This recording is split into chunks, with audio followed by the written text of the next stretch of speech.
Ya está invitado. ¿Qué hace, Joaquín? ¿Cómo están? Me tomé el atrevimiento de contar tiene tos. Parte de lo que estás haciendo, parte de lo por qué estás en México ahí. ¿Ya hiciste una especie de adelanto de mi periplo? Un adelanto, pero en palabras tuyas va a estar mejor narrado. Bueno, espero hacer honor a esa cosa, no sé, ni qué decir. Estoy un poco, terminé de almorzar recién porque fui al supermercado después de bastante tiempo y tengo los horarios un poco cambiados, entonces, nada, estoy como atorado, por decirlo de algún modo, o atolondrado, pero bueno, un placer estar acá para charlar un Estás poquito. haciendo la cuarentena en México. ¿Cuarentena optativa o obligatoria? ¿Cómo es allá?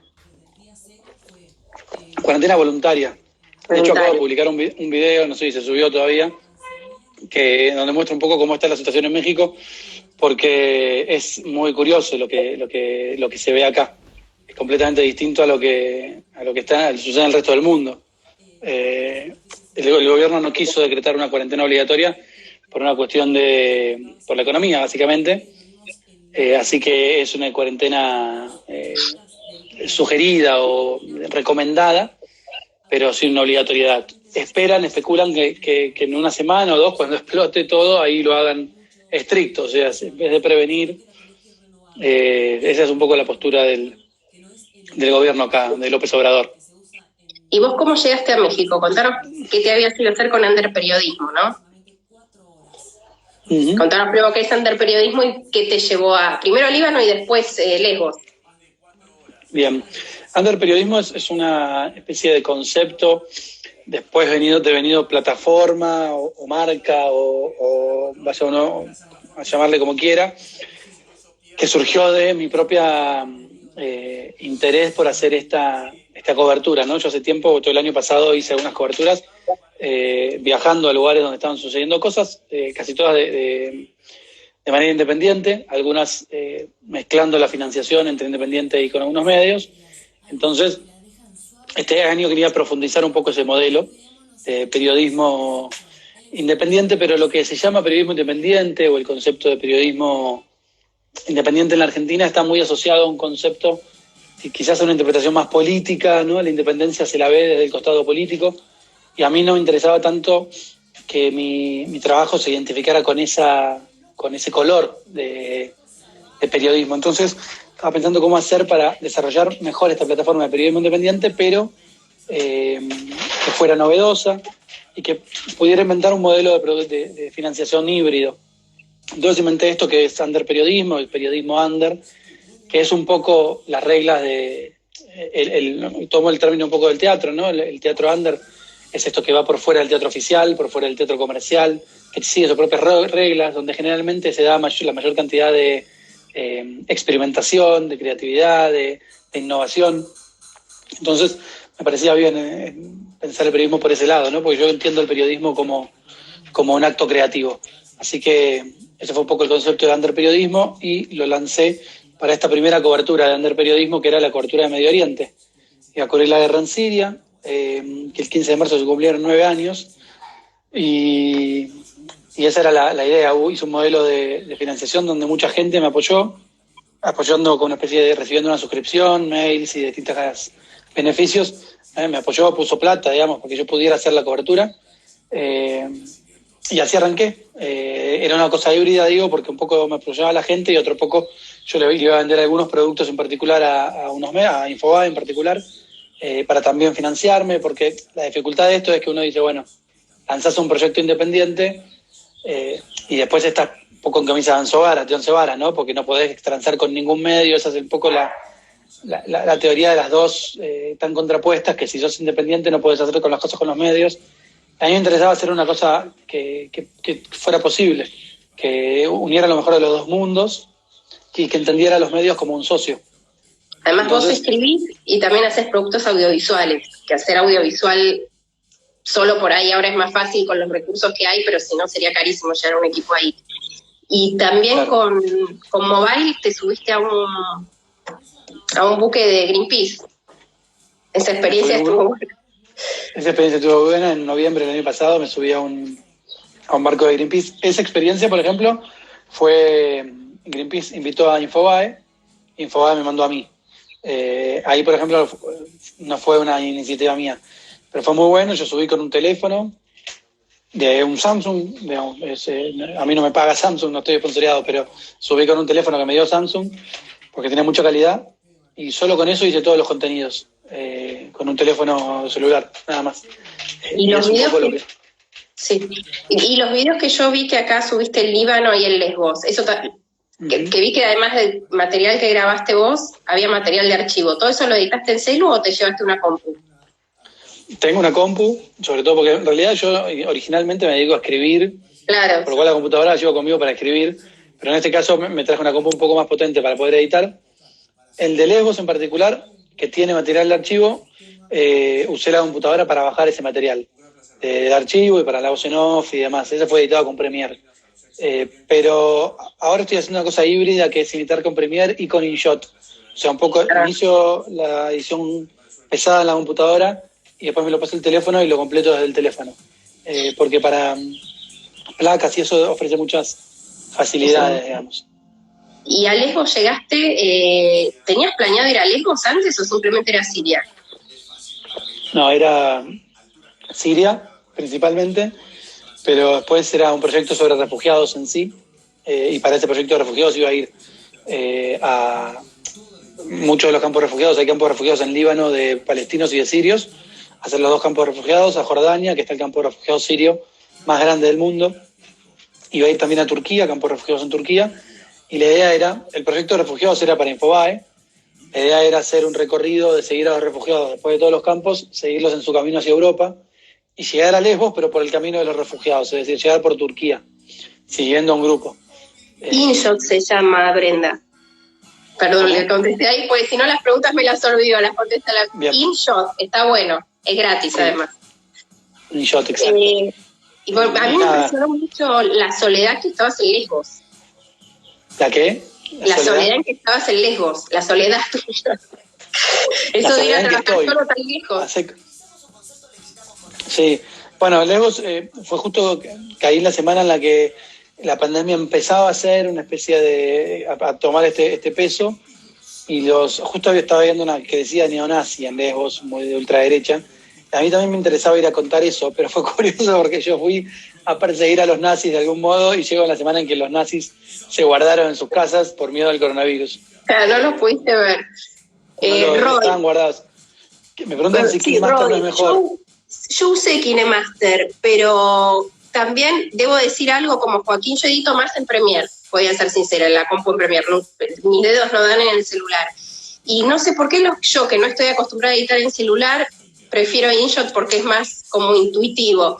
KineMaster creo que es más pro, pero para los que somos como yo, que por ahí editar en celu no nos va, InShot es más sencillo y no necesitas tanta precisión en el dedo.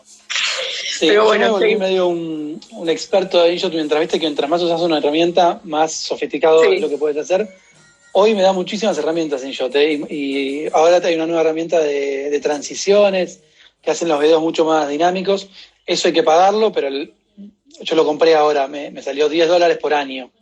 O sea, que es realmente poco, 800 pesos un año. Para alguien que trabaja con esto es poco. KineMaster lo usé también un tiempo. Me parecía que lo que tenía era que era un poco más complejo que el InShot, te permitía más cosas, doblar pantalla, poner dos imágenes a la vez, que eso no te lo permite el InShot, pero era mucho menos complejo que el Adobe. Entonces dije, para la computadora tengo el Adobe, que me permite ir como hacer las cosas más de mayor peso, y para el celular el InShot. Te están haciendo mucho la misma pregunta, si querés volver más adelante para seguir con lo que estabas haciendo. Quiero tener revancha, obviamente, con la cobertura, porque no llegué, hice un 10% de lo que quería hacer. Yo soy muy de ir día a día, ¿viste? No te digo improvisar, pero sí seguir los impulsos. Y este viaje a Siria lo venía postergando hace 3 años. Y bueno, quedó trunco. Obviamente que voy a seguir queriendo hacerlo, y tengo el interés de contarlo bien, pero no es que digo, bueno, ya está, y que estoy planeando cuándo. Trato de ir, como indica el periodismo, ¿no? Siguiendo la realidad, adaptándome a lo que pide el momento, digamos. Y después, una vez que estabas en Grecia, ¿Grecia estaba por cerrar las fronteras también o vos simplemente te querías ir para acercarte a Argentina? No, primero cerró las fronteras Líbano. Líbano cerró las fronteras el 16, yo salí el 15. Vos de acá te habías ido en febrero, además. Yo me ¿No? fui en febrero a Europa, en realidad. Claro, cuando estaba todo bien todavía. Porque a ver, la historia real es así, para que entiendan cuánto se la tiene que rebuscar el periodismo independiente, ¿no? Yo tenía un viaje planeado con mi vieja a Europa, que ella me invitó, hace mucho no viajábamos juntos, y íbamos a hacer un viaje juntos. Cuando me invita a ese viaje, yo dije, es el momento, porque yo venía ahorrando hace mucho, y dije, bueno, me voy desde Europa a hacer la cobertura de Medio Oriente, que me va a salir más barato, y me va a ser más posible hacer una financiación en la que vuelva perdiendo, pero no tanto. Entonces yo viajé unos días con mi vieja por Europa y de ahí volé a Medio Oriente, a Líbano. Cuando vuelvo, por eso salí del país en febrero. Cuando llego a Líbano, a principios de marzo, empiezan Yo llego antes de la declaración de pandemia a Líbano, pero ya estaba todo medio cerrado. Cuando se declara, empiezan a ver qué pasaba y el 16 deciden cerrar fronteras, entonces yo justo un día antes me voy, saco un pasaje para Grecia para irme a Líbano, porque primero que es muy caro Beirut, entonces no me convenía quedar varado ahí, y estaba todo imposibilitado, no podía trabajar. Me revocaron la visa de Siria, yo había conseguido la visa de Siria, que es muy difícil, y me la revocaron. Entonces dije, bueno, evidentemente no es el momento. Todavía no tomaba dimensión de lo que estaba pasando en el mundo, no tomaba dimensión del peso que iba a tomar esto, ¿no? Me fui para Lesbos, para de ahí planear el regreso, pero por lo menos poder contar la parte del drama de los refugiados, ¿no? Que es el campo de refugiados más grande de Europa, el de Lesbos. Y dije, bueno, por lo menos es un capítulo de lo que pensaba hacer. También entrevisté a una familia siria que se fue a vivir a Argentina y que tengo ese material todavía para publicar. Y en Lesbos nada, ahí estuve en plena semana de confusión total, buscando pasajes. Saqué pasajes para volver a la Argentina desde Lesbos, desde Atenas en realidad. Y bueno, el día que me iba a ir, el 22, se canceló ese vuelo porque Grecia cerró frontera con Turquía. Al día siguiente saqué otro y no me dejaron subir porque Brasil cerró frontera para extranjeros. Entonces fueron 2 pasajes que perdí y finalmente me saqué uno a México porque era el único país que tenía las fronteras abiertas aún. Y dije, bueno, me acerco, hay más argentinos, seguramente algún vuelo de repatriación en algún momento habrá, es más barato, hablo el idioma, tengo amigos y acá estoy. Y además ahora dijeron que iban a salir unos de Punta Cana o algo así, no desde la ciudad, pero me llegó el mail ayer de Aerolíneas. De Cancún, sí. Son difíciles de... Yo estoy en Ciudad de México de todas formas. Sí, y dice terrible lo del cementerio el cementerio de salvavidas de Lesbos era, que mostraste vos. Sí. Y antes le preguntaron algo, pero me la perdí la pregunta. ¿Y cómo es esto? Porque vos eras más escritor, pero tal vez si te hubieras ido con un medio y tenías un productor al lado, por ahí hubiera sido todo más fácil esto. ¿Vos te sentís trabajando así de manera como un underperiodismo todo un poco más desprotegido? Yo me siento... ¿O siempre estuviste acostumbrado a trabajar así solo? Me siento místicamente protegido, pero bueno, es una protección muy laxa, digamos, no confío plenamente en esa protección, es simplemente una especie de superstición para el bien. Yo aprendí a trabajar de periodista en Revista Gente, donde siempre se trabajaba en equipo, era un periodista, yo y un fotógrafo, siempre en equipo. En algunos casos, en algunas producciones, con un productor. Por lo cual, siempre trabajé en redacciones, en equipo, por lo cual a mí me parece la mejor manera de trabajar es siempre trabajar en equipo. No obstante, el mundo cambió, los métodos de producción periodismo cambiaron y muchas de las cosas que yo hacía cuando trabajaba en Gente, que había medios, había fondo, hoy son impracticables en equipo. Los medios no te mandan y yo no quise, porque el tiempo porque vivo en una época mala y en un país sin presupuesto, perderme de hacer las cosas que quiero o perderme de lo que verdaderamente te ofrece el periodismo. Entonces siempre intenté buscar la vuelta para no dejar de hacer lo que quiero, y eso, bueno, en principio me llevó a hacerlo solo. A mucha gente de la industria le molesta esto porque hago obviamente el trabajo de muchos a la vez, pero no los hago por un mes, no le quito trabajo a nadie, pero lo hago para mí, eso también es un poco mi propio pacto. Yo cuando voy y cubro para un medio no soy del medio, yo le vendo un producto que me permite a mí subsistir, pero no es que prefiera trabajar solo, sino que es la manera en que encontré de poder hacer lo que me apasiona y no perderme de lo que te ofrece el periodismo o de contar las historias que valen la pena, porque sucede que vivo en un país donde no hay financiación. Por otro lado, también me acostumbré mucho a trabajar solo. Ya te gusta más. Soy medio lobo solitario, digamos, me cuesta. Un camino de ida. Terreno, yo no sé si trabajaría mejor con un camarógrafo. Si estoy contando cosas, hoy ya me siento más cómodo con el teléfono porque soy dueño total de la situación. ¿Viste? Sin un camarógrafo tenés que estar atento a vos, atento al otro, atento a lo que pasa. No, ya que sabés que está bueno y lo cómodo, la diferencia es que vos elijas el encuadre u otro te envicia un poco. Por ahí perdés un poco más de prolijidad a veces, pero tenés lo que vos querés. Sí, si no tenés que pegar muy buena onda con un camarógrafo, no es con cualquiera. Eso por supuesto que hay que tener una mística buena, ¿no? Con un compañero de trabajo para que rinda.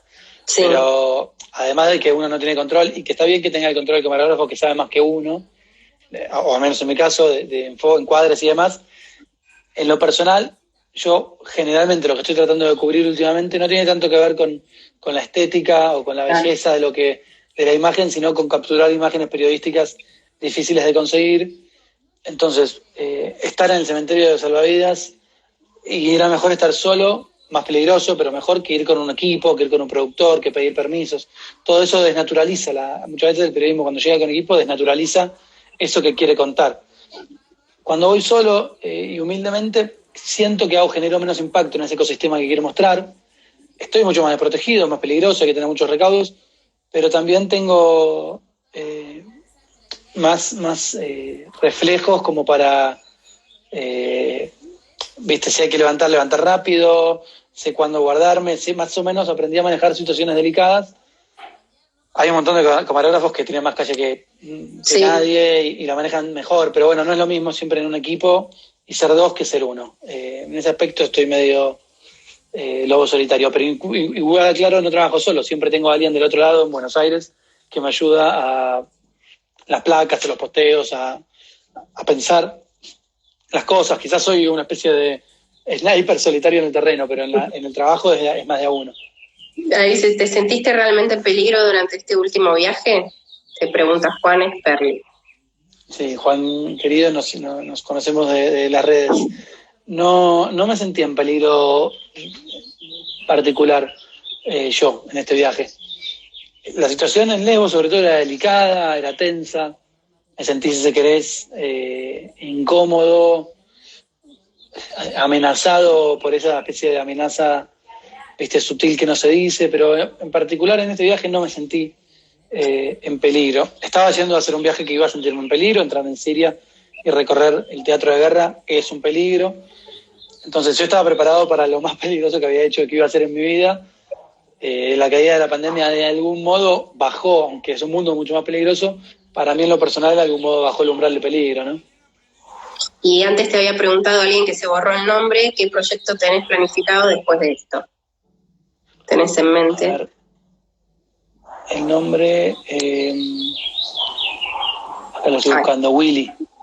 Sí, Willy. No, ahora estoy pensando mucho en cómo, qué reflexión sacar de esta cuarentena, cómo cubrirla. Hoy yo estaba contando ahí que estoy subiendo un video sobre México.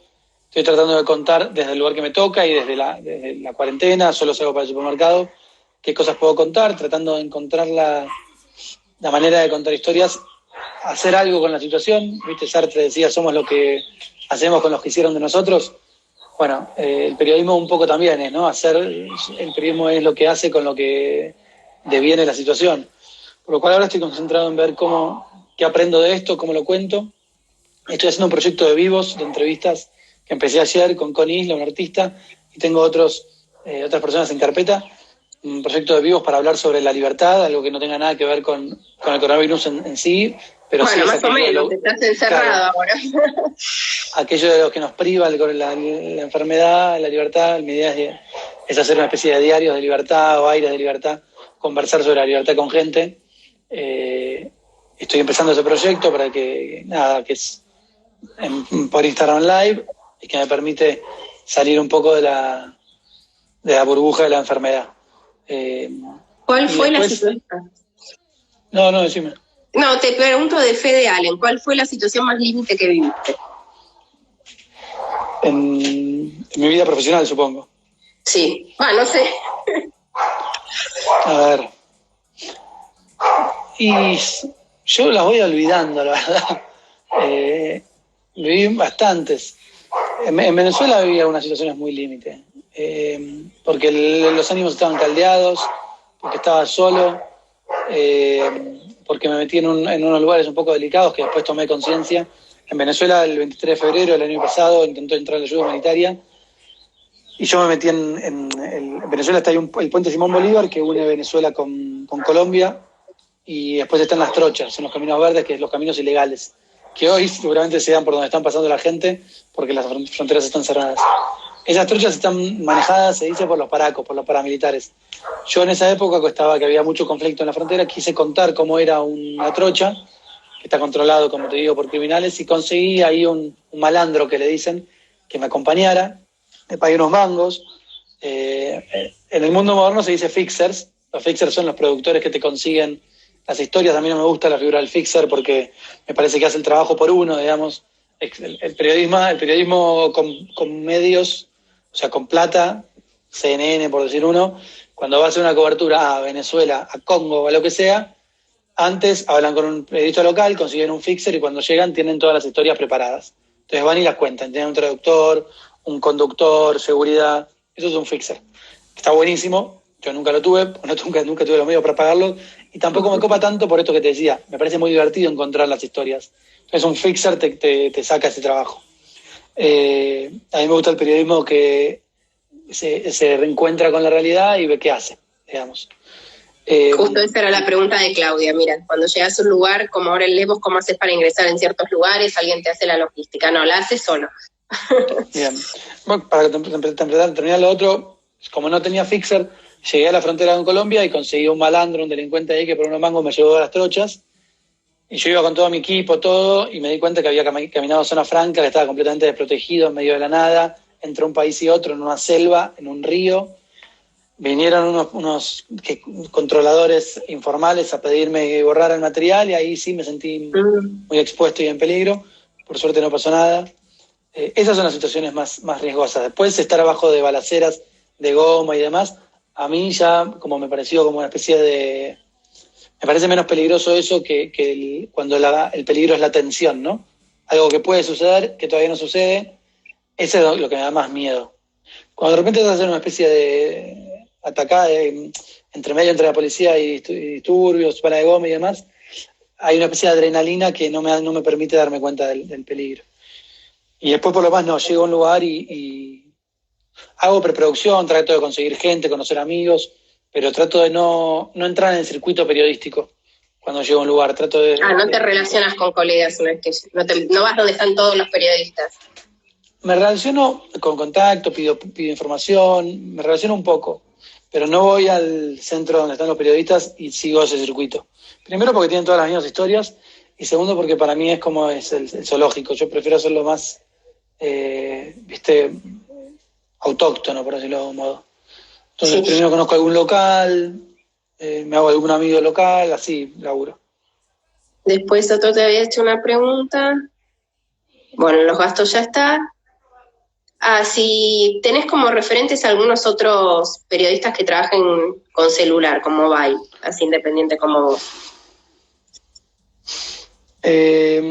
No sé estrictamente si con mobile. Tengo amigos. O de manera independiente. Un referente para mí bastante claro es... tengo dos referentes, dos personas que admiro su trabajo, estadounidenses. Uno es Johnny Harris, que es la cara y el productor, el que lleva adelante una sección de Vox que se llama Vox Borders. Vox es un medio yankee, Vox.com, y tiene una sección que se llama Borders, que iba en su momento a las fronteras de los distintos países y contaba la historia de las fronteras, con mucho diseño, animación, mucha historia, no tanto la acción, no tanto un suceso que estuviera sucediendo, pero va a las fronteras, muestra imágenes reales del lugar, tiene los pies en la tierra, que eso me parece lo fundamental, ir al territorio.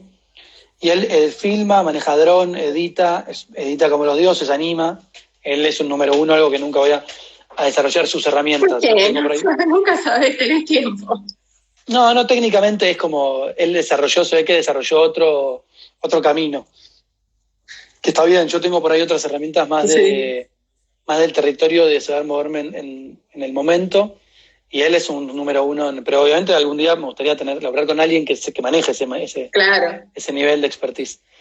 Después hay un yankee que se llama Hasan Minhaj, es indoamericano, que él es un presentador, en realidad un comediante, pero tiene un programa que me gusta mucho porque da mucha información de manera muy atractiva, con mucha animación, con mucha información. Se llama Patriot Act, está en Patriota No Deseado, está en Netflix, y sus informes sobre temáticas son muy buenos. Entonces él me gusta mucho. Hasan Minhaj es muy gracioso, no es un periodista, pero aprendo de su manera de comunicar, ¿no? De hablar a cámara. Yo te digo, mi expertise, mi entrenamiento fue siempre de escribir. Yo estoy aprendiendo en esto de comunicar a cámara. Así mismo hay muchos youtubers, cagate de risa, Luisito Comunica, que cuando está bueno Luisito Comunica. Yo pensé que era un oligofrénico y después viéndolo, no hay ningún boludo. No, para nada. Estilo, otro mercado, otro estilo, más joven, pero hay algo en eso, ¿no? En su sencillez. Y después en Argentina, los medios están ahora desarrollando esto del periodismo más móvil. No sé si alguien en particular. Soy muy amigo de Lautaro Torres, que es periodista. Ahora está con un programa en la TV pública, se llama Quédate en Casa. Pero él maneja muy bien, es más joven que yo, bastante más joven que yo, y maneja muy bien el tema de las stories. Un lenguaje por ahí un tanto demasiado millennial para mí, pero es un crack como lo maneja y es periodista. Me gusta su estilo. Bueno, poco por ahí. Y después para mí un amigo y un referente que no está frente a cámara es Maximiliano Garrito. Su Instagram es @MaxiGarrito, pero es malísimo su Instagram, síganlo igual si quieren, pero... Armáselo vos, ayúdalo. Pone fotos de su vida, pero como periodista es un número uno, él es como el que está detrás mío, periodísticamente hablando, sabe mucho de estas herramientas, de qué se viene, qué no. Maneja, por otro lado, el jefe de producto en redacción, @redacción Comar. Así que, bueno, eso es un poco el panorama. Después había otra pregunta ahí, de qué te parece el camino inverso, los técnicos que se largan, un camarógrafo que empieza a reportear, a investigar. No, perfecto. Te la hacía azul algo la pregunta. No, me parece perfecto, o sea, es como el mismo trabajo, el mismo camino que estamos haciendo nosotros los periodistas. Antes escribíamos y ahora de repente tenemos que filmar. Me parece bien que un camarógrafo desarrolle más cualidades. Me encantaría que haya medios para que cada cual haga lo que realmente quiere. Yo no es solo por cuestión de precarización que hago muchas cosas a la vez, sino porque me gusta. Esa es la verdad. Soy controlador y me gusta tener control de lo que estoy haciendo. Pero me parece perfecto que cada cual haga lo que tiene ganas, ¿no? Y después te pregunta esto, creo que sobre lo de Lesbos. Hola, ¿sabes por qué llaman Moria el campamento? ¿Tiene que ver con las 3 Moiras? ¿Sabes que no lo sé? Es una buena pregunta. No sé por qué se llama Moria. Pero lo voy a averiguar. Es una muy buena pregunta. No, perdón. No lo había pensado, pero sí lo sé. Hay un pueblo, Moria es un pueblito, o sea, el campo de refugiados está pegado cuando vas por la ruta de los carteles que dicen Moria, está pegado Moria Village, un pueblito que se llama Moria.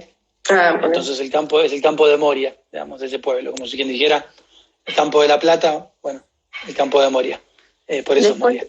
Hay algo que dijiste que cuando hablabas del otro periodista que tenía un Instagram muy malo porque ponía fotos de su vida. Sí. Viste que hay con periodismo una mezcla, algunos mezclan, otros ponen su trabajo. Lo voy a poner acá escrito. Ah, sí. Pero los mandás a algo que no va a estar bueno. No, bueno, pero para que lo tengan para que sepan quién es. ¿Cómo manejás las redes vos? Ahí está, Marcelo. Estamos todos aprendiendo, ¿no? Cuando lancé Underperiodismo, la pregunta era si lanzar unas redes de Underperiodismo o desarrollar mi marca, digamos, mi propia cuenta. La marca Joaquín. Claro, ahora lo que es, o sea, no por la marca Joaquín, sino por decir, lo hago todo desde mi propia plataforma y ser yo la cara visible. En esta instancia, como venía trabajando así y se había dado casualmente con la Venezuela, que había crecido un poco mi manera de trabajar, lo mantuve por esa línea, pero me quedó, tengo el proyecto con otro amigo, con Hipólito, de hacer de Under Periodismo una plataforma donde se puede hacer este tipo de periodismo, no solo hecho por mí, sino que sea una plataforma para todos los periodistas independientes y freelance que quieran hacer este tipo de periodismo, y que no sea un medio, que no sea que no compita con ningún otro, sino que sea una especie de... Bueno, ya cuando lo desarrollo mejor. Una especie de YouTube para periodistas. No tanto eso, ¿eh? Va a haber un filtro. Lo estamos delineando, cuando lo tenga bien armado lo voy a contar, pero bueno, era una manera de poder expandir esto más allá. En lo personal, la pregunta siempre está, ¿no? ¿Qué hago? ¿Manejo mi propia cuenta o yo pongo una foto mía en mi cumpleaños o solo pongo material de trabajo? Creo que hay que buscar un equilibrio. Creo que lo que busco con mi periodismo es un vínculo real con la audiencia, que sepan que no soy un medio tratando de dar un mensaje, sino que soy una persona contando lo que ve, que no tengo intereses ocultos. Y dentro de esa autenticidad existe la posibilidad de que un día cumplo mi cumpleaños, no sé, mi cumpleaños estoy contento y lo cuento, porque es parte de esa realidad, ¿no? Es parte de que sepan que hay un ser humano poniendo sus ojos y poniéndose al servicio de la historia. Por eso creo que está bien hacer una mezcla entre trabajo y no convertirse uno a uno mismo en un medio eminentemente, ¿no? Sí, además el poner el making of también es un poco de mezcla de todo eso. Y hablando de eso me divirtió mucho, porque vos nunca haces stories así, bueno, yo comiendo una sopa, y el otro día se te quemó el arroz. No se me quemó, se hizo una pasta bastante... Bueno, algo pasó, pero te juro que estuvo divertido ver en tu red eso, porque uno ve siempre informes periodísticos serios y ahora es como, ¿qué pasó con la cuarentena? Vas a tener que inventar. Ahora vamos a ver, que todavía no lo vi yo, el que recién publicaste de México afuera. Pero vas a tener que pensar a hacer algo adentro, que adentro sos vos, cocinando arroz. Sí, siempre he costado animador, ¿no? Pero que cuando uno se compromete mucho con algo, a veces como coarta ciertas facetas de uno porque cree que no sé, que tiene que desarrollar solo lo que hace mejor. No sé, supongo que la cuarentena se sacará a la luz, me costó más ridículo, claro, además de estar con este proyecto de entrevistas, ¿no? Pero bueno, sí, lo del arroz me parecía que era la cotidianeidad, que estamos todos en la misma, y estaba bien. Y además fue uno de los primeros días que estaba finalmente teniendo una vida entre casa, porque yo venía de una noche en un aeropuerto distinto, una noche en un pueblo distinto, y fue la primera vez que dije, tengo un poco de hogar, ¿no? Y bueno, sí. Sí, y además no sé si fue a propósito que quisiste una locación linda, pero el departamento se ve lindo. Sí, así que lo podés mostrar para grabar. No sé si hiciste una especie de scouting para eso, pero parece. No, tengo un jardín, estoy en un patio, todo, mira. Claro, ¿ves? No alquilaste cualquiera, alquilaste uno que quede lindo para filmar y para hacer las charlas. No. Claro, mira, estás bien, ¿eh? Estás mejor que acá por ahí. Me lo consiguió ahí una te amiga. Hicieron otra pregunta. ¿Has recibido amenazas o te han querido limitar sobre algún trabajo en cuanto a querer censurarte? Amenazas recibí el año pasado, después de ir al Amazonas, a cubrir los incendios en el Amazonas, también solo, absolutamente solo, y en ese aspecto pesó un poco, porque fue una cobertura muy difícil, porque cuando uno va a cubrir un incendio espera encontrarse con el fuego y el fuego no estaba. Entonces fue, incluso te diría, más difícil que esta, porque no sabía cuál era la historia. Finalmente creo que la encontré, y algo de la historia principal era las mafias que había detrás de los incendios. Llegué a un pueblito muy, muy chiquito, el estado de Rondônia, es como el estado más olvidado de Brasil. Hablé un pueblito muy, muy chiquito en el estado de Rondônia, de 1.000 habitantes, donde se decía que había uno de los capos de la mafia que estaban tomándole las tierras a los indígenas y quemándolas para deforestar. Llegué a ese pueblo, conseguí el nombre de este tipo, que estaba denunciado en la policía, todo como un jefe mafia. Me pasaron el teléfono, que fui a un instituto ahí, y me dijeron, sí, todos sabemos quién es, me dieron el teléfono, y yo le escribí un mensaje, presentándome y diciéndole que quería entrevistarlo. El tipo vivía en las afueras, en un rancho. Me dijo que sí, que él estaba muy enojado con una nota que le habían hecho de O Globo y que estaba indignado, muy violento estaba, y que si yo iba a ser honesto me daba la nota, le dije que sí, que iba a contar lo que él me dijera. Entonces me dijo que bueno, me empezaba a buscar a las 4 por tal lugar. Estaba en un pueblito así, medio de la nada, y estaba solo. Le avisé a un par de amigos y a la policía dónde iba a estar, por si acaso, y fui con el tipo. Hice la entrevista, todo bien, condescendiente, digamos, ahí no lo agredí, la escuché todo, y cuando volví a Buenos Aires, de Argentina, en realidad desde Brasil, la escribí, la publiqué, conté fiel sus palabras, él me mostraba documentos que avalaban que las tierras eran suyas, documentos que por otro lado el Estado me decían que eran falsos. Yo conté todo, tal cual, conté su versión, letra por letra, conté la del Estado, dije que había un oficial del Estado que lo denunciaba de tal cosa, conté todo. Cuando llego a Buenos Aires, el tipo encuentra la nota y me empezó a mandar mensajes muy violentos diciéndome que no sabía con quién me había metido, que con él no se jodía, que yo me iba a pagar las consecuencias, primero legales y las que hubiera, bla, bla, me empezó a amenazar. Yo le respondí todo por WhatsApp. Le respondí siempre, mantuve la conversación, y le dije que entendía su enojo, que le pedía disculpas si le había generado algún problema, que yo había puesto 100% de lo que él me había dicho, y que él lo sabe, que yo le podía mandar la grabación si quería, que no había tergiversado ni un poco sus palabras y que lo que decía era gente que me había dicho y que él sabe que existe y que yo había sido completamente ecuánime, y que entiendo que le lleve problemas, pero que él está en una situación de que está siendo acusado, que no era culpa mía. Mantuvimos una conversación, me bardeó bastante hasta que un poco siempre viendo mis respuestas y que yo que le respondía, me hacía cargo y me hacía cargo, me llamó por teléfono, se fue calmando. Pero bueno, ahí está. Extrañamente. ¿Ya estabas acá cuando Ah, bueno, mejor. Menos miedo. Extraña, me pasó muy extraño. Eso fue en agosto del año pasado. Cuando en febrero abro el Instagram de Under Periodismo, que hice el Instagram para tener la marca, digamos, registrado, no hay nada todavía. No anuncié nada, no seguía a nadie, no puse ningún posteo. El primer seguidor fue él. ¡Ay, qué miedo! Tremendo. Te sigue, te está siguiendo los pasos. A mí no me por ahí sigue, aportó para tu viaje a Líbano. No, por ahí sí. No aportó. No sabes, por ahí se hace amigo y tiene que aportar. Tengo la lista, ¿no? Bueno, y lo último que te quería preguntar, ¿vos crees que esto de que los periodistas ahora con el tema del coronavirus están trabajando mucho de la casa, mucho con live? Pasan dos cosas. Uno, en la charla de ayer nos decía Matías Amigo que sentía que por ahí los medios entrevistaban a cualquier argentino viviendo allá, y entonces después cuando salía un periodista que estaba desde allá en serio trabajando como periodista y hacía un informe periodístico, que fuera con la misma herramienta, no estaban pagando los laburos o no lo consideraban como un trabajo profesional. Y veía eso un poquito como un riesgo. ¿Vos cómo pensás eso? Pienso que esa es la historia de la Argentina. Los medios en Argentina son ahorrativos, por decir una palabra poco violenta. Es un uso y costumbre del medio de Argentina, que te llaman, te piden salir, especulan con que a vos te sirva, con que te dé un poco de publicidad y quieras hacerlo, pero no te pueden pagar. Es una práctica. En el mundo no es así. Bueno, en muchas partes del mundo sí. En los países del primer mundo, Alemania, Estados Unidos, España, donde sea, donde hay una industria más responsable, más profesional, si te llaman para un contacto, te pagan. Te pagan el contacto. Eso es así. Aunque sea una charla de salís al aire en el noticiero 10 minutos, 5 minutos, te pagan el contacto. En Argentina es una práctica que no se hace, me parece mal.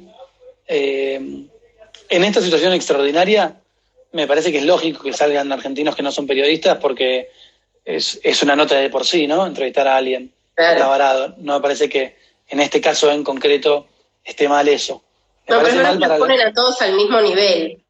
Y a veces hasta te pueden tirar un dato mal. El otro día escuché a alguien que decía periodista que vive en tal ciudad, no voy a decir quién. Y sí, qué sé yo, puede ser periodista, no nadie le pide nada. Y tiraba data que no estaba tan bien la data, ¿viste? Entonces es verdad. Eso está pésimo es una práctica de responsabilidad de su parte, y creo que la gente sabe a quién confía y quién no, y que uno tiene que saber a quién seguir. A mí me parece que somos todos iguales, ponen todos en pie de igualdad porque estamos todos en pie de igualdad. El que es periodista tiene más herramientas para comunicar y para que la audiencia confíe en él y lo quiera seguir porque es un entrenamiento. El título no es que te pone por encima de nadie. No, pero si es tu trabajo es como que no vas a tirar algo que por tirar, no, si sabes que pues perdés el prestigio, perdés tu trabajo, todo, la gente desconfía de vos, chao. Obvio, por eso digo que el que pone el filtro es la gente, que sabe a quién escucha y a quién le cree. Claro. Y después la última pregunta, ¿vos crees que hay periodistas que por ahí no se animaban a trabajar tanto en mobile y colegas tuyos por ahí que ahora con esto del coronavirus agarran la herramienta pues no tienen otra? Y que por ahí se la apropien para el futuro. El coronavirus está empujando a muchos resistentes a usar el mobile. Tal vez suceda, sí. Así como todos estamos aprendiendo del Zoom y Instagram Live y demás, puede que suceda. Y a mí yo no tengo una especie de postulado a favor del mobile. Me parece que es medio inevitable, ¿no? No soy un defensor, no abogo por el mobile, hagan cada uno lo que venga en gana. Me preguntás a mí un análisis frío, me parece que es como inevitable, que no es lo que está, es lo que sucede, que es el mejor modo posible. A veces yo filmo cosas con la cámara y las mando al celular para editar y digo, ¿qué trabajo doble estoy haciendo? Y no me queda mejor. Si la cámara del teléfono es mejor en este caso. Bueno, hay todavía gente que filma con cámara que es una calidad superior, se nota, pero el móvil tiene unas herramientas que no queda duda que son fundamentales. Y que no las quiere usar, está bien, yo lo entiendo, no me parece mal, ¿no? Hay quien solo escribe y yo lo admiro y está bien. En lo personal, depende de la búsqueda de cada uno. Si uno busca amplificar un poco y ser un poco independiente, creo que el mobile es fundamental. Yo como busco esta independencia lo desarrollo, ¿no? Y la última pregunta para dejarte descansar, Joaquín. ¿Qué le recomendarías, te pregunta Andrés Avero, según tu experiencia, a los estudiantes de periodismo? Bueno, es una pregunta difícil porque... Sí, muy larga. No, porque las recomendaciones siempre tienen que ver con la realidad material de cada uno y la realidad real de cada uno, ¿no? Dar un consejo general es irresponsable, pero sí le diría que para mí el periodismo lo entiendo como un acto creativo, que vean en el periodismo no solo una especie de manual de prácticas que se tienen que repetir a rajatabla y cumplir, y que ser buen periodista es haber cumplido con los ítems de lo que te dicen, sino entenderlo como un acto creativo, tratar de reinventar el periodismo en su práctica diaria, que siempre busquen, que siempre estén tratando de entender que las formas de una historia son múltiples y que no crean que el periodismo ya está hecho, sino que... ¿Cómo te quieren en Venezuela, Habla Maxi Garrito, que lo nombré hace un rato y está hablando. Sí. Creo que entiendan que el periodismo no está hecho, ni va a estar hecho en 100 años, ni estuvo hecho hace 100. Está en permanente hechura, por decirlo de algún modo. Es una factoría constante. Así que traten de reinventarlo siempre, pero no por reinventarlo por ser un soberbio que reinventa el periodismo, sino enfrentarse siempre a la realidad y al problema periodístico de un modo creativo.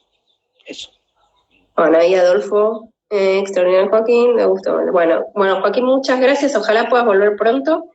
Sé que que fuiste por los canales diciendo que no eras de los que exigías repatriación urgente y eso que te fuiste en febrero. Así que bueno, fíjate los vuelos que están saliendo de Punta Cana y mucha suerte y cualquier cosa te seguimos por tus redes y ahora voy a ver lo que hiciste en México. Y seguí filmando el arroz, que es divertido también. Muy bien, combinaré las dos cosas. Muchas gracias a todos por al resto, mañana. Bueno, chao, Joaquín. Gracias. Al resto, muchas gracias hola, Juan. Mañana está Verónica Benaín y a las 18:30 Eduardo Aguirre. Así que los esperamos. Dos periodistas también. Edu Aguirre además es docente y periodista de tecnología. Bueno, le agradecemos de nuevo a Joaquín y nos vemos mañana. Chaucito.